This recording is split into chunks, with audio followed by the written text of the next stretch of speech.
अरे सुनो। जी साहब। इस आदमी को कल तुमने यशोधर नगर छोड़ा था? नहीं साहब, कल मैं ड्यूटी पर आया ही नहीं। लेकिन ये आदमी तो बोल रहा है कि तेरे ही ऑटो से गया था। कल ये ऑटो पे कोई और आया होगा। मेरे बच्चे की तबीयत ठीक नहीं थी, इसलिए मैं नहीं आया साहब। झूठ पे झूठ बोलकर पुलिस को घुमाता रहा, सिर्फ घर हासिल करने के लिए उस बच्चे की किडनैपिंग की है ना? नहीं नहीं साहब, देवा शपथ, वो ऑटो वाला झूठ बोल रहा है। मैंने कुछ नहीं किया, ये सब प्रभा का चक्कर है। आपको मालूम नहीं साहब, वो कितनी तिरिया चरित्र औरत है। बहुत सारे बॉयफ्रेंड है उसके। जो मनीष है ना, मनीष भी उसका बॉयफ्रेंड है। वो उसके साथ घूमती है। सर आपके इसे तब तक पूछताछ करते रहो जब तक ये सच न बोले। सच बोल। सर प्रभा का सीडीआर आ गया है। हमने आइडेंटिफाई किया तो दो लोगों से ज़्यादा बातचीत होती थी, मनीष और शैलेश। सर ये मनीष प्रभा का पड़ोसी है। वो जयकांत भी मनीष के बारे में बोल रहा था। मनीष भी उसका बॉयफ्रेंड है, वो उसके साथ घूमती है। अब इस प्रभा से ही पूछना पड़ेगा कि कितनी जान पहचान है इसकी मनीष से।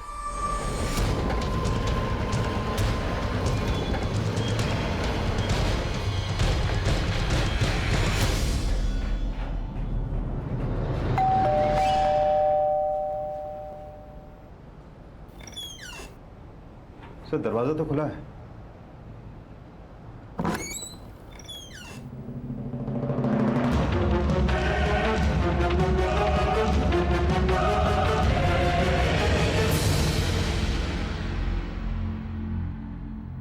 घर में देखो जरा।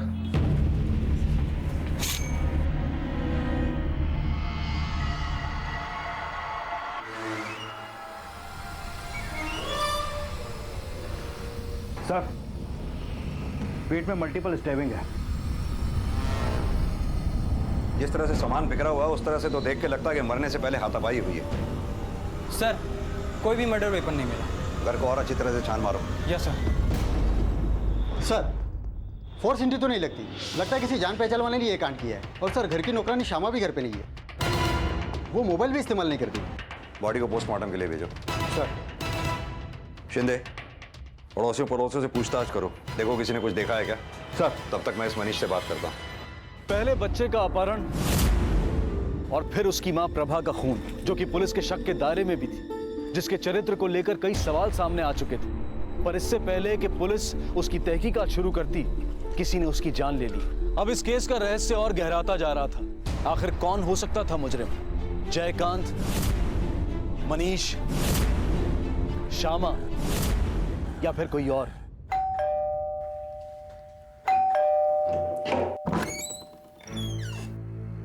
तुम दोनों? मनीष बोरकर तुम्हारे पापा हैं? हाँ सर। कौन है सर? आप? आपसे कुछ बात करनी है। हाँ बताइए। प्रभा के पति का कहना है कि आपका और प्रभा का एकदम घटिया आदमी है वो। मैं लॉयर हूँ प्रभा का। इस सिलसिले में हमारी बातचीत होती रहती है। बाल बच्चे वाला आदमी हूँ सर, 2 बच्चे हैं मेरे। ये मनीष बोरकर और प्रभा आचरेकर के बीच क्या चल रहा था, कुछ जानते हैं आप? साहब इनके बीच में क्या चला था क्या नहीं ये तो मुझे नहीं पता, लेकिन हाँ साथ में आना जाना और बातें करना ये तो सबको दिखता था। और ये श्यामा, उसके बारे में कुछ पता है आपको? श्यामा? नहीं साहब। आप लोग जानती है वो कहाँ गई है या उसको कहीं पर जाते हुए देखा? नहीं साहब, हम लोग से जास्ती बात नहीं करती थी। वो तो सिर्फ अपनी मैडम नहीं तो आकाश से ही बात करती थी। अच्छा, आप में से किसी ने उसे प्रभा से झगड़ते हुए देखा था? प्रभा मैडम से झगड़ते हुए तो नहीं देखा, लेकिन श्यामा का 13 नंबर वाले मनीष साहब से एक बार झगड़ा जरूर हुआ था। सर एक मिनट।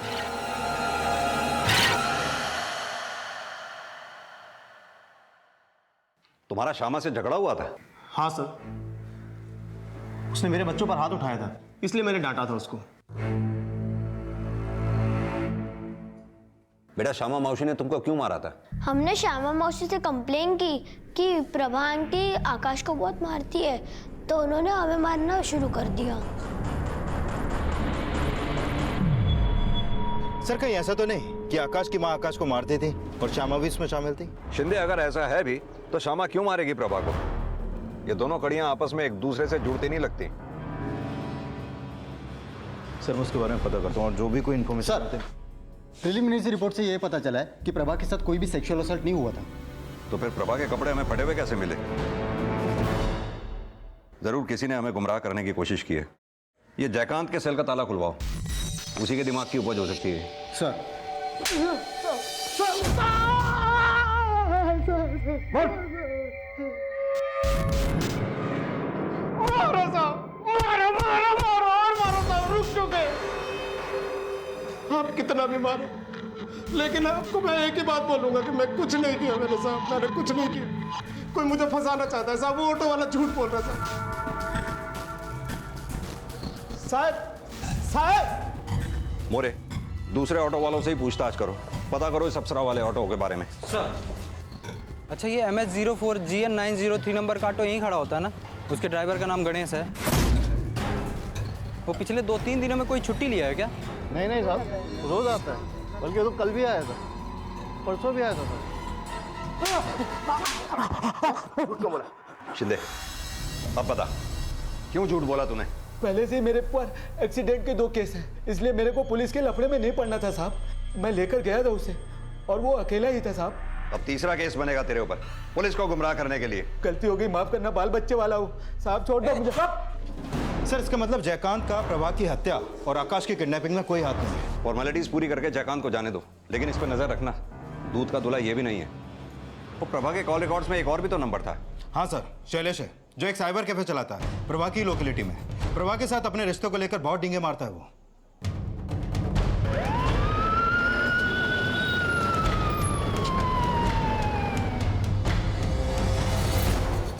खुद को बड़ा हीरो समझते हो?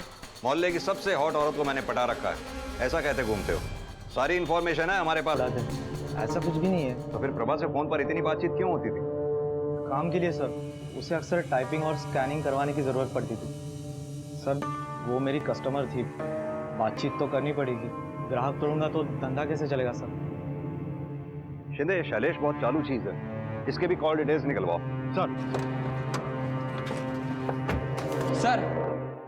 सर श्यामा के सामान की अच्छे से तलाशी ली, तब ये आईडी मिली। सर इस पे तो भरोड़ी गांव का पता लिखा है।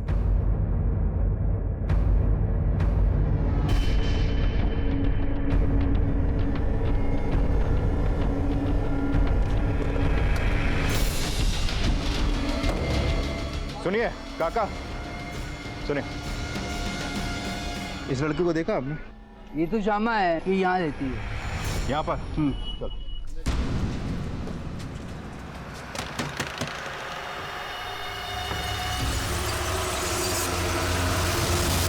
अरे देवा, प्रभा ताई को किसने मार डाला? बड़ी भोली बन रही है। गांव कब भागी? मर्डर से पहले या मर्डर के बाद? नहीं नहीं साहब, मैं भागी नहीं थी, गांव में घर है मेरा, उसको बेचना था। मोबाइल फोन भी नहीं रखती तू, क्यों? ये फोन वोन है ना साहब, बहुत लफड़े वाली चीज है। था पहले मेरे पास, लेकिन ये चरनी रोड वाले हैं ना, वो पीछे लग गए थे। और जिस नर्क से मैं एक बार बच के निकल गई हूँ ना, उसमें वापस नहीं जाना चाहती। मतलब?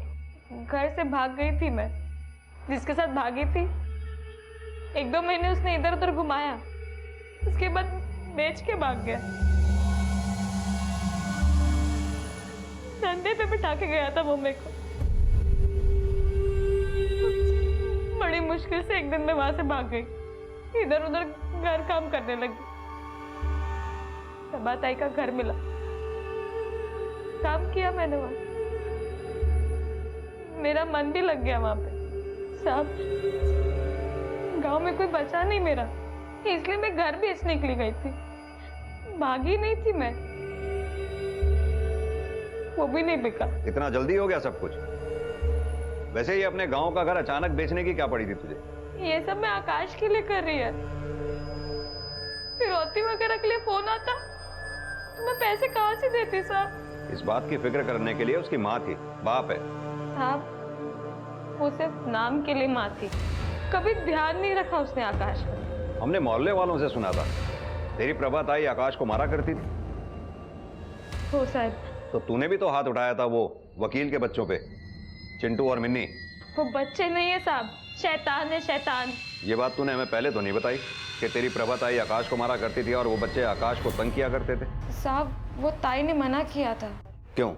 क्योंकि साहब चिंटू के पापा ताई के वकील थे, वो तलाक का केस वही लड़ रहे थे साहब। और साहब उन्होंने ताई की बहुत मदद की है। घर उनको मिल गया, थोड़े बहुत पैसे भी मिले थे साहब उनको, और ताई को डर लगता था कि अगर मनीष साहब से पंगा लिया तो वो केस बिगाड़ देंगे।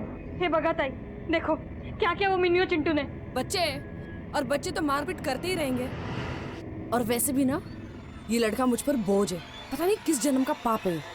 मैं इसे सिर्फ इसलिए बर्दाश्त करी क्योंकि इसके बाप का घर मिल गया रहने के लिए, वरना तो अब से मैं कोई गलती नहीं करूंगा, आपको परेशान नहीं करूंगा। लेके जैसे कहा ना, लेके जैसे वो इतना सा लड़का, लेकिन उसको सब समझता था साहब कि उसकी माँ उससे कितना नफरत करती है। और बाप का बस एक ही काम है साहब, दारू पीना। ना माँ का प्यार, ना बाप का प्यार। पता नहीं साहब किस साल में होगा वो। सर आपको क्या लगता है, ये सच बोल रही है या फिर कोई मनगढ़ंत कहानी बना रही है? शिंदे, सच झूठ का फैसला तो सबूत मिलने पर ही हो सकता है, लेकिन एक बात तो तय है, ये प्रभा जितनी जमीन के ऊपर थी उतनी जमीन के नीचे भी। वैसे वकील साहब का परिवार भी कुछ कम नहीं है। मुझे लगता है वकील साहब से कानूनी तौर पे गपशप करने का वक्त आ गया है।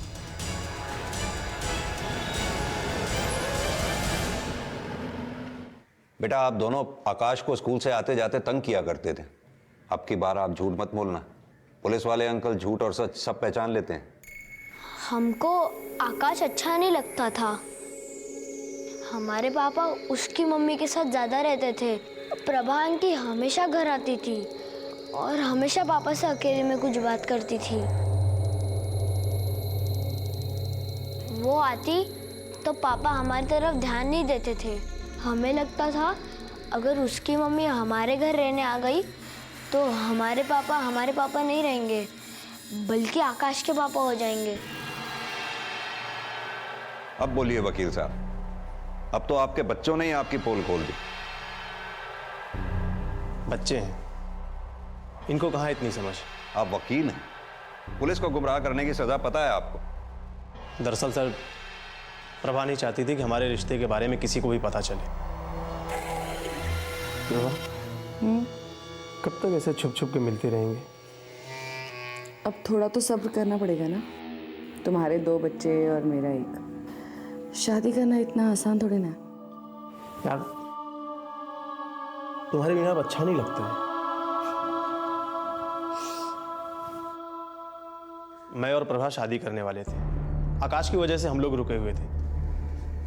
वो अकेली नहीं रहना चाहती थी और मुझे भी लगा था कि धीरे धीरे मैं अपने बच्चों को समझा लूंगा। झूठ साहब, बिल्कुल झूठ। ताई कभी किसी से शादी करना ही नहीं चाहती थी। ताई को तो शादी के नाम से भी नफरत थी।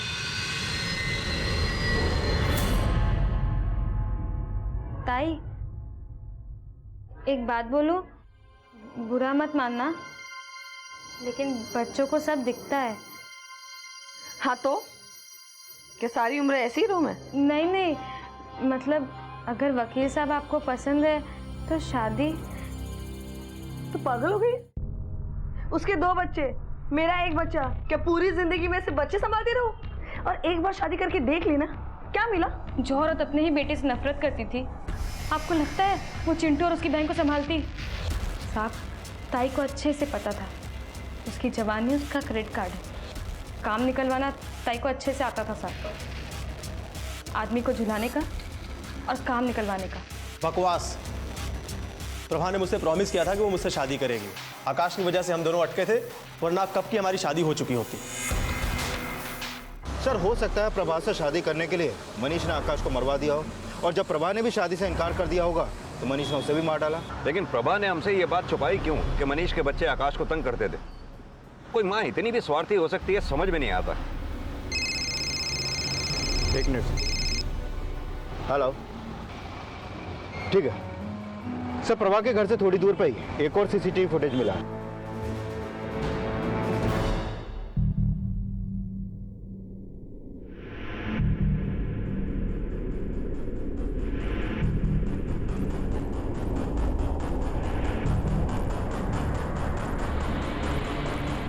बेटा, हमें आकाश मिल गया। उसने बताया कि तुम दोनों ने हमने कुछ नहीं किया अंकल। वो तो बस उस दिन खेलते खेलते हमने आकाश को भूत वाले कमरे में बंद कर दिया। भूत का कमरा? बेटा और थोड़ा साफ साफ बताओ, डिटेल में। हम उस दिन खेल रहे थे।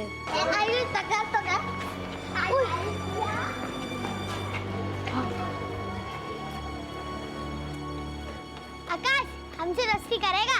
हाँ, अगर तू मिसरवाड़ी के भूत वाले कमरे में जाएगा और उधर रह के दिखाएगा तो हम तुझे अपना दोस्त बनाएंगे। अगर मैं उधर जाऊंगा तो तुम मेरे साथ खेलोगे ना? हाँ ठीक है।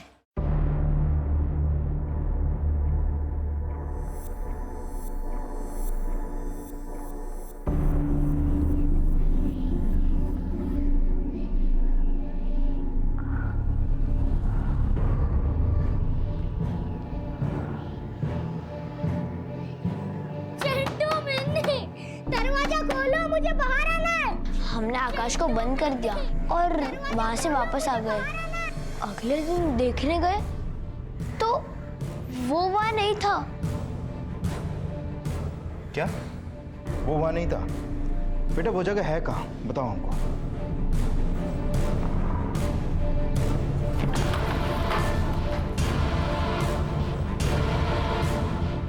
सर यहाँ तो कोई सिलेंडर नहीं है।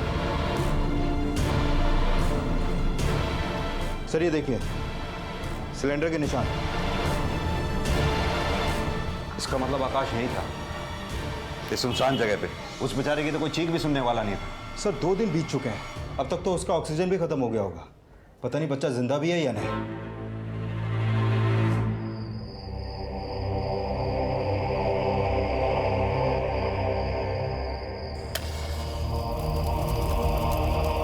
कोण आहे तिकडे? अरे काय करतो मेल्या? हेलो पुलिस साहब, सुबह से चिता की तैयारी कर रहा था मैं। सो गया था मैं, आँख खुली तो देखा चिता जल रही है। मैं आया तब तक वो भाग गया था, इसलिए मैंने आपको फ़ोन किया।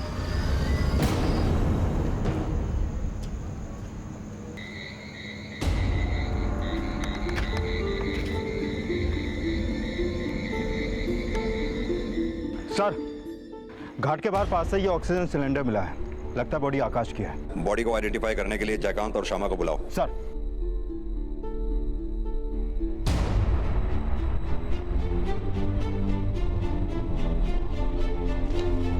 सर श्यामा का कहीं पता नहीं चला और जयकांत ने आकाश की बॉडी को आइडेंटिफाई कर लिया है, लेकिन उसके चेहरे पे कोई अफसोस नहीं दिखा मुझे। सर श्यामा मिल चुकी है, सरकारी अस्पताल में भर्ती है। देर रात सड़क पर बेहोश मिली तो किसी ने अस्पताल पहुंचा दिया उसको। सर श्यामा HIV पॉजिटिव है।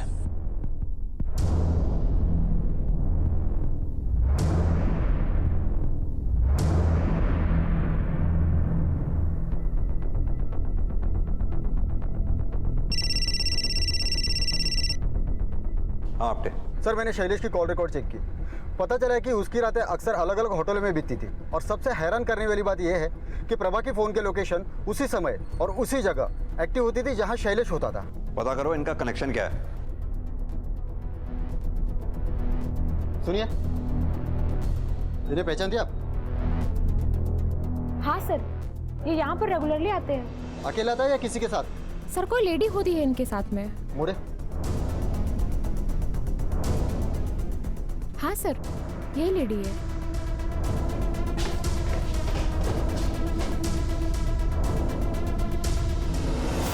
सुनिए। हाँ सर। ये शैलेश कहाँ है? यहीं पे रहता है ना वो? हाँ सर, अभी वो 5 मिनट पहले घर गए, वो निकल के गया। अभी निकला है? हाँ। क्या शिंदे, वो बचकर नहीं जाना चाहिए। मुझे पूरा यकीन है या तो इसने खून किया है या पर करवाया है। अपने खबरियों को अलर्ट कर दो, इसकी फोटो हर जगह सर्कुलेट कर दो। आई एम श्योर ये ज्यादा दूर निकल के नहीं गया होगा।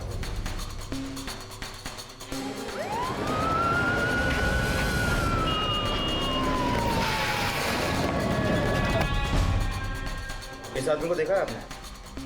जी सर, ये रूम नंबर 203 में है।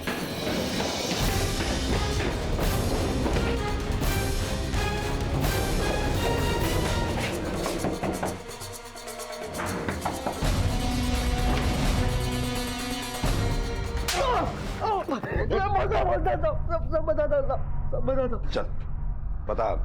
साहब वो प्रभा मेरे को झुला रही थी साहब, क्या क्या नहीं किया मैंने उसके लिए, और वो शादी के लिए मान ही नहीं रही थी साहब। क्या क्या किया तूने उसके लिए?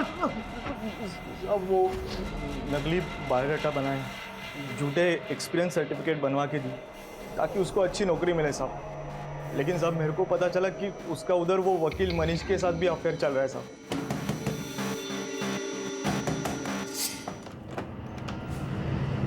तू यहाँ? मेरे पीठ पीछे क्या चल रहा है तेरा? हाँ, तेरे को क्या लगा मेरे को पता नहीं चलेगा? क्या मतलब? वो मनीष के साथ तेरा चक्कर चल रहा है ना? हाँ चल रहा है। तो मैंने उसको मनीष के बारे में पूछा तो मेरे पे भड़क गई साहब। मेरे को बोली अपने काम से काम रख। गुस्से में आकर मैंने उसको मार डाला। उसके कपड़े भी फाड़ दिए ताकि पुलिस को लगे कि उस पर रेप अटेम्प्ट हुआ है। और आकाश को क्यों मारा तूने? उसको मैंने नहीं मारा साहब। कोई रोक नहीं सकता तुझको, कोई डरा नहीं सकता तुझको। जा बादलों के पार, तेरा घर है वहां जहां आकाश। पंछी रे तेरे पंख हैं मजबूत, दूरता जा, जा बहुत दूर, पुकारता है तुझे तेरा आकाश। Well done my boys, job. अब आज जिसने बेस्ट परफॉर्मेंस दिया है उसको हम सर्टिफिकेट देंगे, ओके?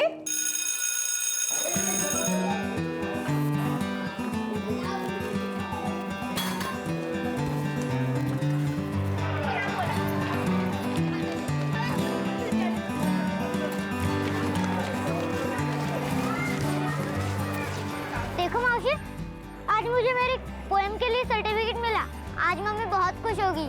हो, चल अभी बैग में रख देती हूँ उसको, घर में जाके निकालेंगे, ठीक है? चल।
मिला क्या आकाश? नहीं ताई, ध्यान नहीं रख सकती थी तू उसका? हाँ, रखा किस लिए मैंने तुझे? जा उधर जाके देख, मैं बाहर देखती हूँ। जा आकाश।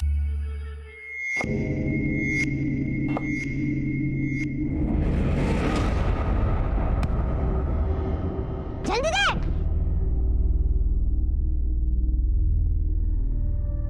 आकाश, आकाश तुम ठीक हो? हाँ, पागल हो गए तुम लोग? अकल नहीं है क्या जरा भी?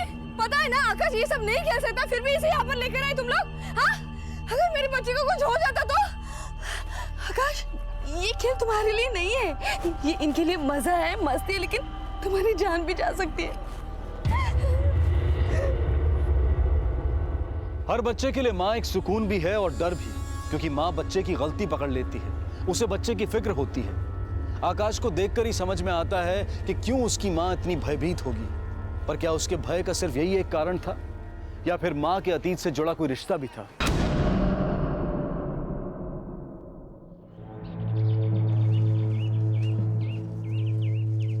साहब साहब साहब साहब तू फिर आ गया? साहब प्रभा जो है ना साहब। अरे जयकांत, तुम फिर आ गए? अब क्या प्रॉब्लम है तुम्हें? साहब मेरी बात कोई सुनता काहे को नहीं है साहब। साहब मेरी बीवी प्रभा मेरे बच्चे आकाश को बहुत तंग करती है, मारती है साहब उसको। तेरे सामने मारती है?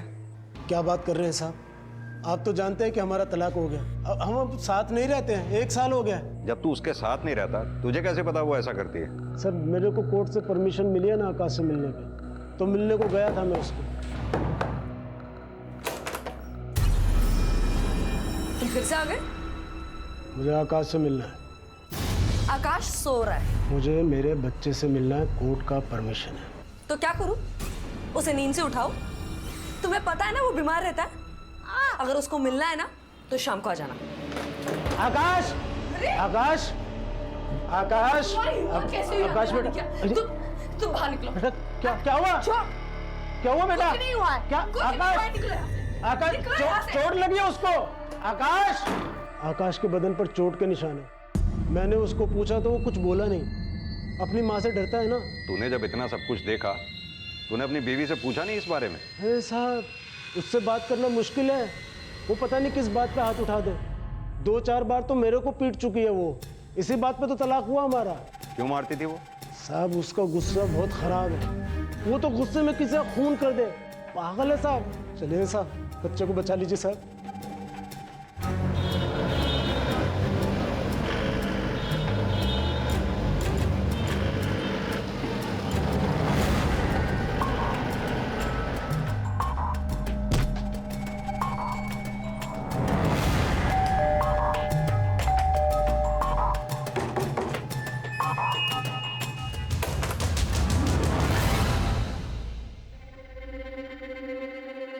प्रभा आचरेकर घर में है? ताई तो ऑफिस गई है।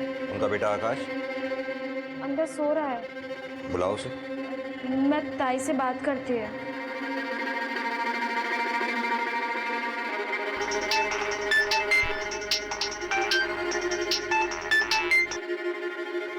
अब क्या हुआ श्यामा? आकाश ने क्या किया? ताई, वो साहब आए हैं। जी आए हैं? हो ताई, वो पुलिस लेकर आए हैं। आपसे और आकाश से मिलने को बोल रहे हैं। श्यामा, मेरे आने से पहले आकाश से कोई भी नहीं मिलना चाहिए, समझी तुम?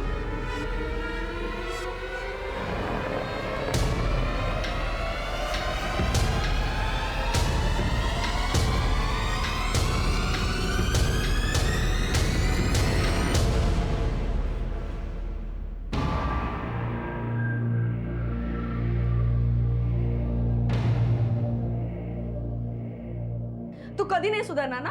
हाँ सब, इस आदमी ने आपको मेरे बारे में बहुत कुछ बुरा बोला होगा कि ये औरत ऐसी है वैसी है, घर का ध्यान नहीं रखती, बच्चे का ध्यान नहीं रखती। लेकिन आज मैं आपको एक बात बताती हूँ, ये आदमी 1 नंबर का बेवड़ा है। इसकी इतनी औकात नहीं है कि ये अपनी बीवी और बच्चे का खर्चा उठा सके। इसलिए कोर्ट ने बच्चे की कस्टडी मेरे पास दी है। साहब, इस औरत को इग्नोर मारो। डेंजर है ये कोर्ट में भी ये सब बोलती है। दरअसल इसको बच्चा रखने का था ही नहीं। मेरे पास जो है ना, नौकरी नहीं, और ये दारू का आदत छूटता नहीं है साहब। इसीलिए कोर्ट ने बच्चे का कस्टडी इसको सौंपा, बस और कुछ नहीं। और नहीं तो क्या? तुम्हारा क्या भरोसा था? अरे तुम तो दारू के लिए अपनी बीवी और बच्चे दोनों को बेच दो, है ना? सर, आपको मेरे बच्चे से मिलना है ना? 1 मिनट।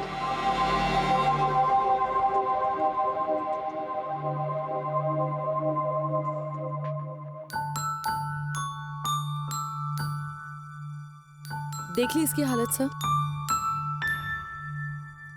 इसे बीपीडी है, ब्रोंको पल्मोनरी डिस्प्लेसिया, और इसको ये बीमारी उसके बाप की वजह से हुई है। कुछ काम नहीं करता था सर ये। जब मैं प्रेग्नेंट थी तब 8वें महीने तक मैंने जॉब किया। मेरी हालत इतनी खराब हो गई कि मेरी प्री मैच्योर डिलीवरी हो गई, और इसलिए मेरे बच्चे के फेफड़े जन्म से ही कमजोर है। ये ऑक्सीजन सिलेंडर देख रहे हैं, ये हमेशा इसके साथ रखना पड़ता है। अरे इसके बाप की इतनी भी औकात नहीं है कि एक ऑक्सीजन सिलेंडर खरीद सके। बेटा आकाश, आपको यहाँ कोई तकलीफ तो नहीं? नहीं, मम्मी मेरा बहुत ध्यान रखती है। आकाश, आकाश बेटा झूठ मत बोल। आकाश बेटा, इस औरत से डर मत, सच सच बोल। ले आए ना इधर।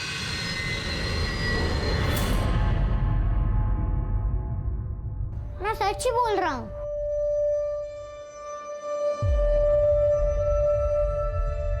बस अब एक बार भी अगर थाने में आकर झूठी कंप्लेंट लिखवाई ना, तो बात बाद में करूंगा, अंदर पहले कर दूंगा।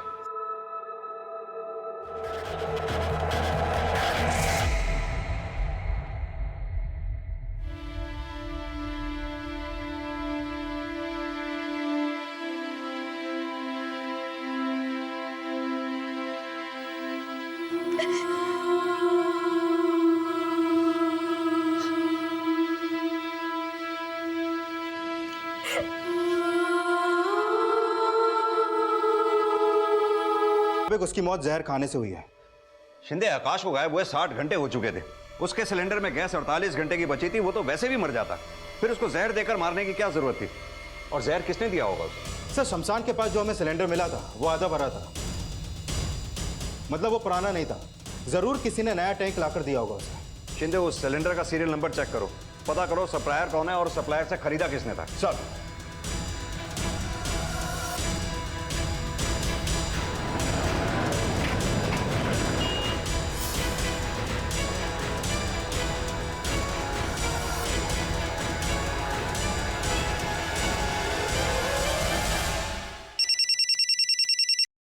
हाँ शिंदे, बोलो। वो सिलेंडर किसने खरीदा है पता चल चुका है। बेटे जैसा प्यार करती थी मैं आकाश को। उसके माँ बाप दोनों से बचाना चाहती थी साहब मैं उसको। ताई पैसे दो, वो आकाश का सिलेंडर मंगाना है। पैसे क्या पेट पर रुकते हैं? हाँ, और वैसे भी वो मर क्यों नहीं जाता? किसी दिन मैं ही उसका गला घोट दूंगी। साहब जब आकाश खो गया था ना, मैं किधर उसको नहीं ढूंढी, नहीं मिला वो। अगले दिन वो मिनी और चिंटू है ना, वो दोनों बात कर रहे थे साहब, बार बार आकाश का नाम ले रहे थे।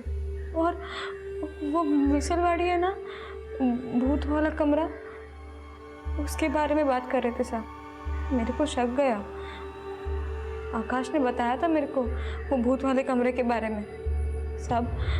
मैं तुरंत उसको वहाँ ढूंढने गई, कमरा खोला तो मेरा आकाश बदहवास हालत में बैठा हुआ था साहब, बहुत डरा हुआ था वो।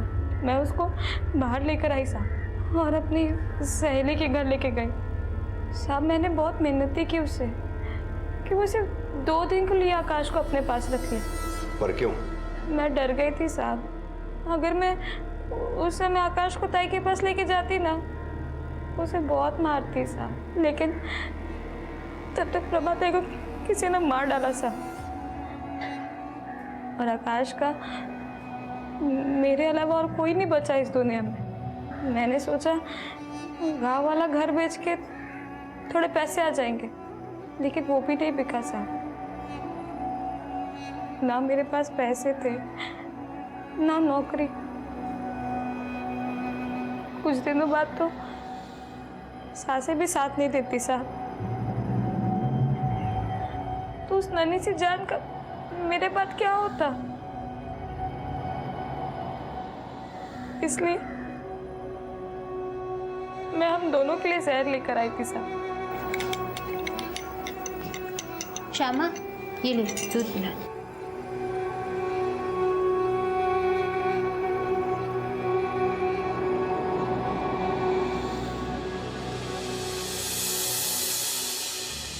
मौसी, ये क्या है? मैंने ना इसमें दवाई मिलाई है आकाश, तू उसे पिएगा ना ठीक हो जाएगा। तू बहुत प्यार करती थी मैं उससे। मेरे मन वो क्या करता साहब, कौन था उसका? दुनिया उसे ऐसे ही सताते रहती, कैसे जीता वो?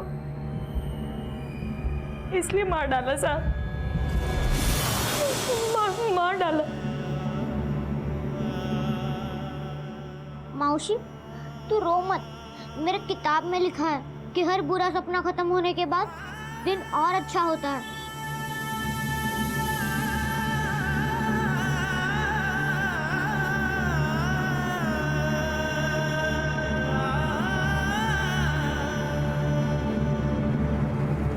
उसके बाद मैंने बहुत कोशिश की साहब, नहीं पी पाई जाए। मेरी सहेली बहुत डर गई थी साहब, उसको ऐसे मरा हुआ देख के। मैंने उसे बहुत मिन्नतें की कि मेरे को उसका अंतिम संस्कार करना है। उसके भाई का टेम्पो था साहब, उसी में उसको शमशान घाट लेकर गई।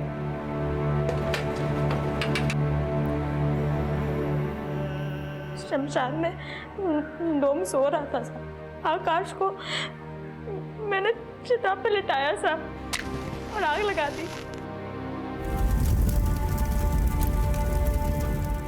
आकाश का अंतिम संस्कार करके मैं भाग ही रही थी साहब कि चक्कर आ गया और मैं गिर गई। फिर कोई मुझे अस्पताल छोड़कर गया साहब। एक मासूम बच्चे और उसकी मां की जिंदगी का अंत हो गया और बच्चे की आया, जो बच्चे को मां से ज्यादा प्यार करती थी, उसी पर बच्चे के खून का आरोप लगा। श्यामा, जो कि खुद एक एड्स की मरीज है, इस वक्त पुलिस की हिरासत में है। मैं अनूप सोनी आपसे विदा लेता हूं। फिर मुलाकात होगी अगले एपिसोड में एक और चौंका देने वाले केस के साथ। तब तक अपना और अपने परिवार का ख्याल रखें और देखते रहें क्राइम पेट्रोल डायल 100। सबक एक को, सीख हम सबको। जय हिंद।